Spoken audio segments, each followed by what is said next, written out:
जादू टोना जैसी चीजें खतरनाक है, लेकिन जब उनका प्रयोग एक बहू के हाथों होता है तो वो कितनी मजेदार हो जाती है, खुद देखिए। रामगढ़ गांव में सुधा रहती थी।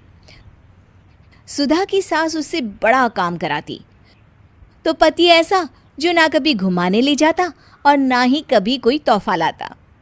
बेचारी इस बात से हमेशा दुखी रहती, लेकिन एक दिन उसकी जिंदगी बदल जाती है। अरे सुधा, सारा दिन न जाने क्या क्या सपने देखती रहती है। जाकर कुछ बढ़िया सा खाना बना कर ले आ। सपना ना देखो तो क्या करूं, मेरे तो कर्म ही फूट गए जो ऐसे घर में शादी हो गई। इससे अच्छा तो माँ जी कोई फुल टाइम मेड ही रख लेते। ओहो, बढ़िया ही फुल टाइम मेड रखने वाली। मेरे बेटे के लिए तो विलायत से रिश्ते आ रहे थे। वो तो तेरे पापा ने तेरी इतनी झूठी तारीफ कर दी कि हमारा तो मन ही पिघल गया। अच्छा, विदेश से रिश्ते? वाह माँ जी वाह। अरे भगवान से तो डरिए, विलायती बहू लाकर क्या गाय का गोबर लिपवाती। बहू बहू होती है, ना वो देशी होती है ना विलायती। बहू का काम सिर्फ सास की सेवा और घर का काम होता है। और सुन, तुझे मैं क्यों बताऊं कि मैं क्या करती? जाकर घर का काम कर। सुधा मन महसूस कर वहां से चली जाती है। शाम को सुधा का पति जल्दी घर आता है, जिसे देख सुधा खुश हो जाती है। जी, आ गए आप? जरूर मुझे कहीं घुमाने ले जाने का प्लान होगा आपका। सब समझती हूँ मैं। अरे नहीं भाग्यवान, घूमना क्या है, बस आज जल्दी बस मिल गई तो घर जल्दी पहुंच गया। अच्छा सुनो, जरा आज शाम की चाय के साथ पकोड़े भी तल लेना, बड़ा मन कर रहा है। सुधा पति की बात सुनकर पैर पटकती हुई किचन में चली जाती है। वो काम करते करते खिड़की के बाहर देखती है कि तभी उसे एक चमकीली सी कॉपी दिखाई देती है। वो खिड़की से उस कॉपी को उठा लेती है और उसे खोल कर देखती है तो उसमें सुनहरे अक्षरों में लिखा होता है, जादुई किताब, इस पर जो लिखो वो सच होता है। सुधा उस किताब को देखकर खुश हो जाती है और जल्दी से पास रखी पेंसिल उठाकर उसमें लिख देती है, मेरी सास सारा काम कर दे। तभी उसकी सास किचन में आ जाती है और कहती है, अरे बहू, सारा दिन लगी रहती है काम में, अब जाकर आराम कर ले। मैं तेरे लिए चाय और गर्मा गर्म पकोड़े लेकर आती हूँ। सुधा ये देखकर हैरान हो जाती है और कॉपी लेकर कमरे में आ जाती है। तभी वो देखती है कि उसका पति आराम से बैठकर किताब पढ़ रहा होता है। सुधा झट से कॉपी निकालकर उसमें लिखती है, मेरा पति मुझे घुमाने ले जाए।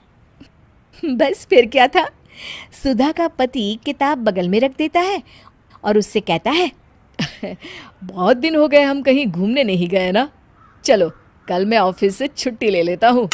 सुधा ये सुनकर खुश हो जाती है कि तभी उसकी सास हाथ में चाय और पकोड़े लेकर खड़ी हो जाती है। चलो बहू, कुछ खा लो।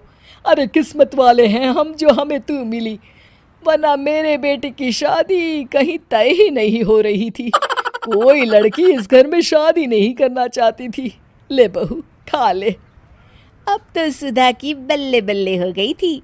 सुधा की सास और पति बस उसके इशारों पर घूमते।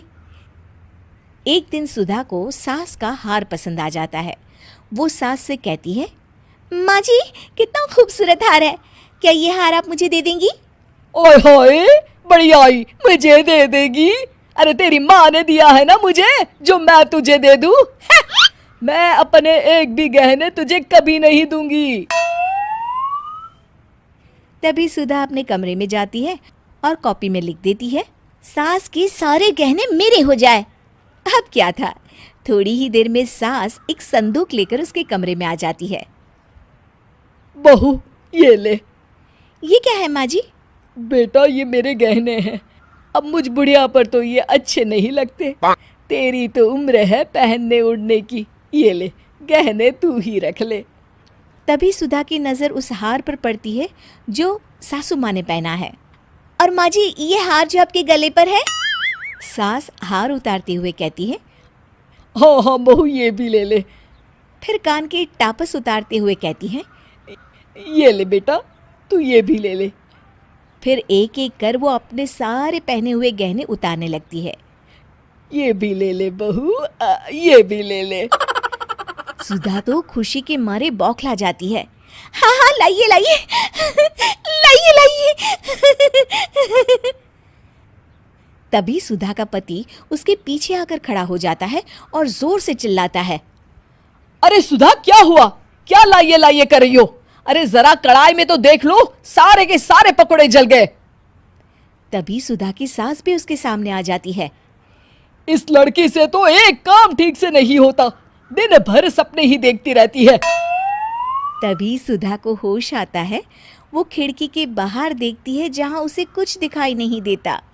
दरअसल जादुई वादुई कुछ नहीं था, वो सिर्फ एक काल्पनिक सपना था जो सुधा अपनी जिंदगी से तंग आकर देख रही।